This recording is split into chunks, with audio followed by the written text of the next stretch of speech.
سوال ہے کہ حضرت عمر فاروق رضی اللہ تعالیٰ عنہ نے حضرت فاطمہ سلام اللہ علیہ کے گھر جلانے کی دھمکی دی تھی. میرے نبی کا جو ہے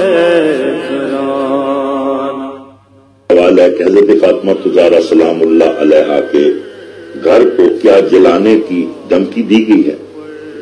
اب بات یہ ہے، کتابوں والوں نے لکھ دی ہے قیامت تک لوگ اس سے جان نہیں چھڑا سکتے. اور یہ جو روایت ہے نا کہ حضرت عمر فاروق رضی اللہ عنہ غصے کی حالت میں حضرت فاطمہ زہرا کے گھر داخل ہوئے اور قسمیں کھا کر کہنے لگے کہ میں اس گھر میں جمع ہونے والے تمام لوگوں کو جلا کر راکھ کر دینے کا حکم جاری کرتا ہوں. یہ مصنف ابن شیبہ کی روایت ہے. اس میں ایک راوی ہے محمد بن بشر بن الفرافسہ العبدی. یہ وہ راوی ہے کہ جس کو امام یحییٰ بن معین کہتے ہیں کہ یہ سکہ ہے تہذیب الکمال میں، اور امام ابن حجر عسقلانی کہتے ہیں کہ یہ سکہ حافظ ہیں، اور امام ذہبی نے ان کو سند کہا ہے. اسی طرح امام ابن حشام نے ان کو الثقات میں شمار کیا ہے، اور ابن حبان نے ان کو ثقات میں شمار کیا ہے. یہ سکہ ہیں اور کثیر الحدیث ہیں. تہذیب التہذیب میں بہت سی ایسی کتب ہیں جن میں یہ روایت موجود ہے. جب اتنے ہمارے اہل سنت والجماعت کے علماء اس روایت کو مان رہے ہیں اور اس راوی کو سکہ مان رہے ہیں، اب قیامت تک لوگ اسے جان نہیں چھڑا سکتے. لیکن آپ کو ایک بات میں سمجھاتا چلوں، یہ گھر ہے کیا؟ اس گھر کی فضیلت کیا ہے؟ یہ میرے سامنے قرآن مجید فرقان حمید ہے، 18واں پارہ سورہ نور. قرآن کی یہ آیت ہے فی بیوت اذن اللہ ان ترفع ویذکر فیہا اسمہ، کہ ان گھروں میں جنہیں بلند کرنے کا اللہ نے حکم دیا ہے، ویذکر فیہا اسمہ، کہ ان میں اس کا نام لیا جاتا ہے، اللہ کی تسبیح کرتے ہیں ان میں صبح اور شام.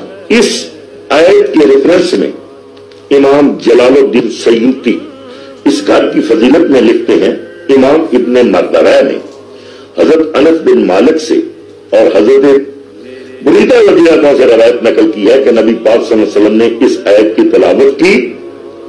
ایک آدمی نے عرض کی یا رسول اللہ صلی اللہ علیہ وسلم یہ کون سے گھر ہیں؟ فرمایا انبیاء کے گھر. حضرت ابو بکر صدیق رضی اللہ تعالیٰ عنہ اٹھے اور عرض کی یا نبی اللہ یہ گھر بھی ان میں سے ہے؟ مولا علی علیہ السلام اور حضرت فاطمہ کے گھر کی طرف اشارہ کر کے کہا تو میرے کریم نبی علیہ السلام نے فرمایا ہاں یہ ان سے بھی افضل ترین گھر ہے. یہ گھر ان گھروں سے بھی افضل ترین گھر ہے. یہاں تک ایک اور آیت مبارکہ میں آپ کو، یہ بھی تفسیر در منصور ہے، ابو بکر جادی سیوطی کی تفسیر ہے اور ترجمہ پیر محمد کرم شاہ صاحب الازہری حفیظ الامت کا ہے، کہ یہ وہ گھر ہے کہ جس کے بارے میں اللہ کے قرآن کی آیت نازل ہوئی ہے انما یرید اللہ لیذھب عنکم الرجس اہل البیت ویطہرکم تطہیرا. اس گھر کی اتنی فضیلت کے باوجود اس کو دھمکی دی گئی ہے.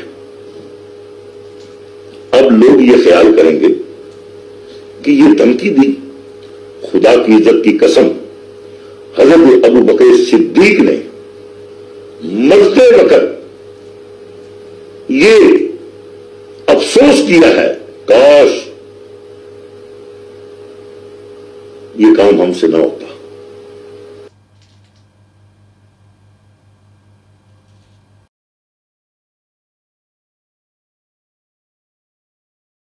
میری بات آپ نے سن لی، میری سطح بہت بلند ہے، میں نے ان لوگوں کو پڑھا ہے، ایمانداری سے پڑھا، اور ان کے اصل دفتر میں نے کنگالے کہ شیعہ کہاں سے چلے اور ان کا علم کیا. میں اللہ کو گواہ کر کے کہتا ہوں کہ ان میں بڑے بڑے فاضل پیدا ہوں، ان کے پائے کا ایک بھی نہیں آپ دکھا سکتے.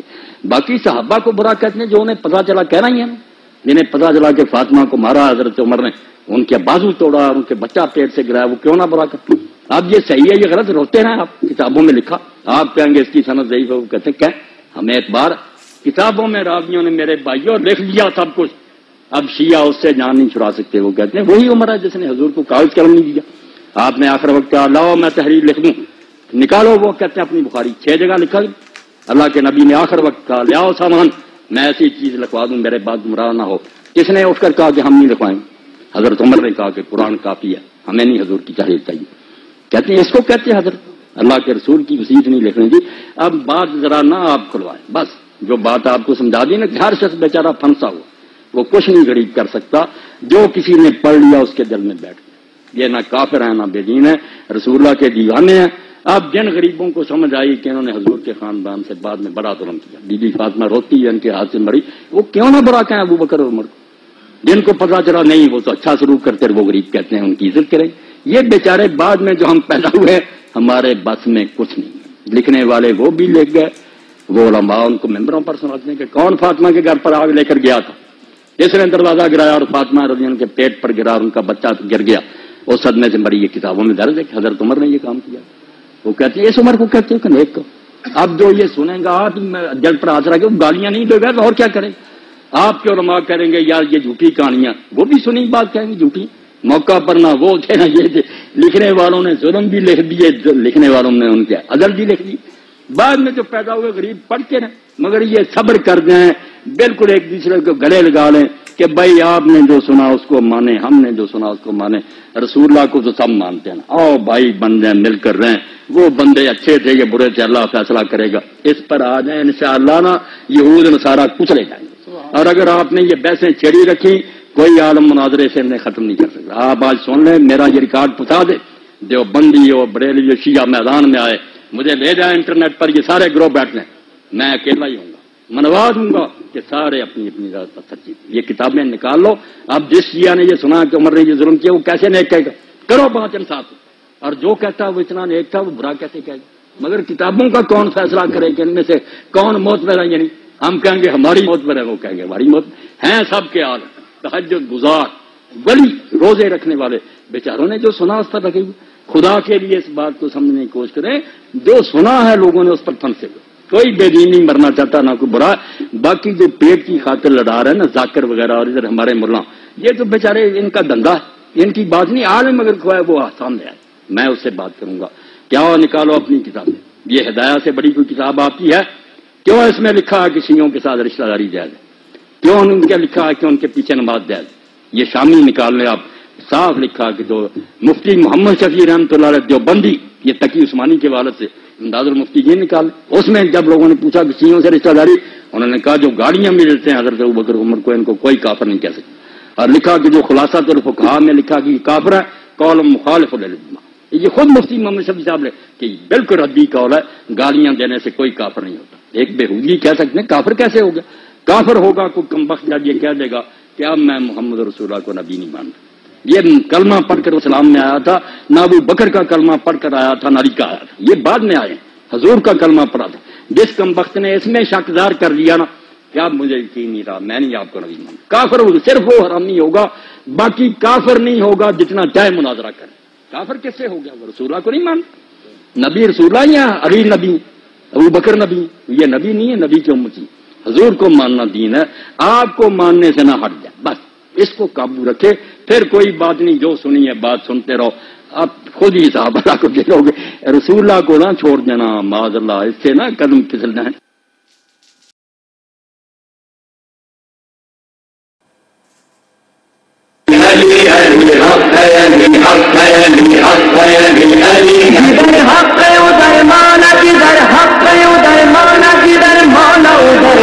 گرامی آج بھی نام نہیں لوں گا، لیکن چند افراد بار بار در جناب سیدہ پہ آتے رہے اور مطالبہ کرتے رہے کہ علی کو باہر بھیجو. جناب امیر آئے پہلے، آج پورا تفصیل سے واقعہ سن لیجئے، ذہن میں شبہ نہ رہ جائے. پہلے خود جناب امیر آئے، کوئی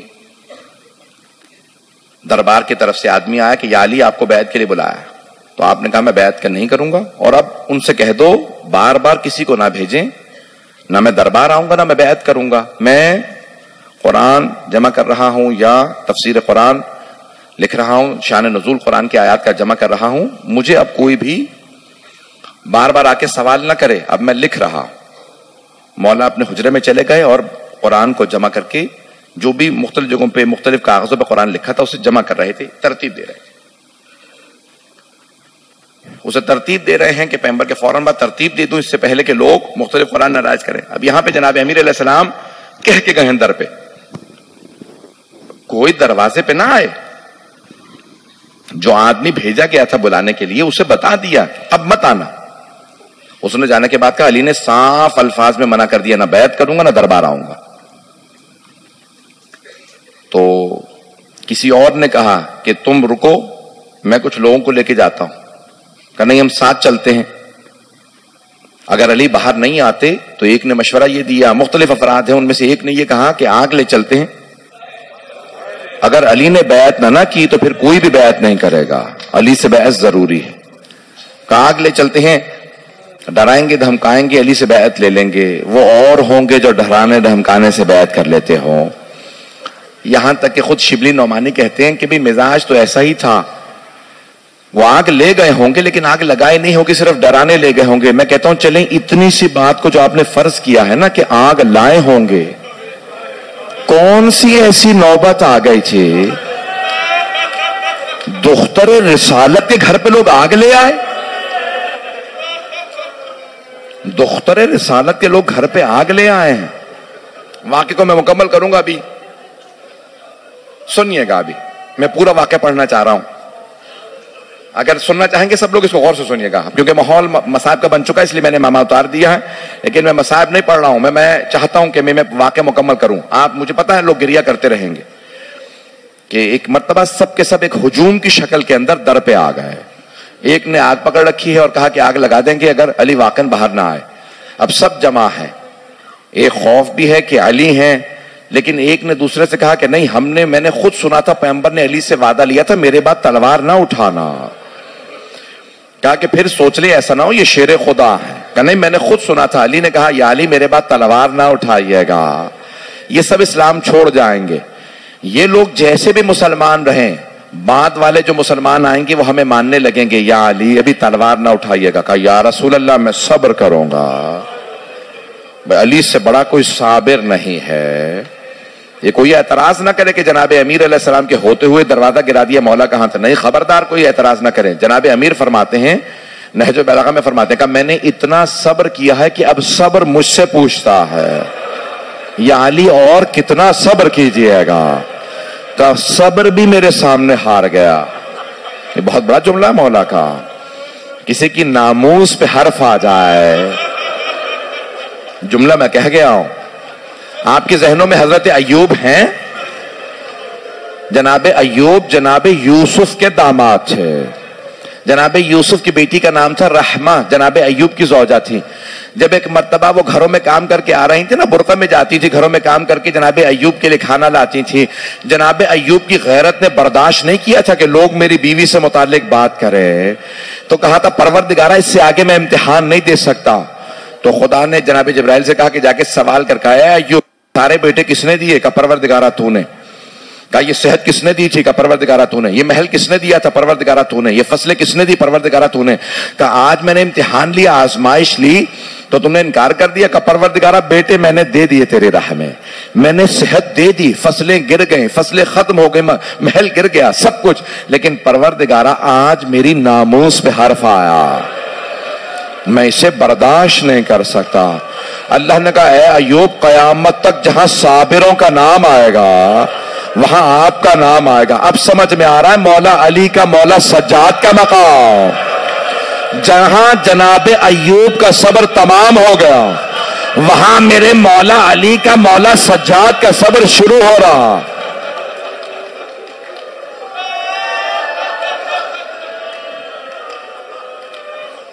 میں آج واقعہ پورا پڑھنا چاہتا ہوں. آرام سے گریہ کرتے رہے، کوئی بھی بخل نہ کرے آج رونے میں.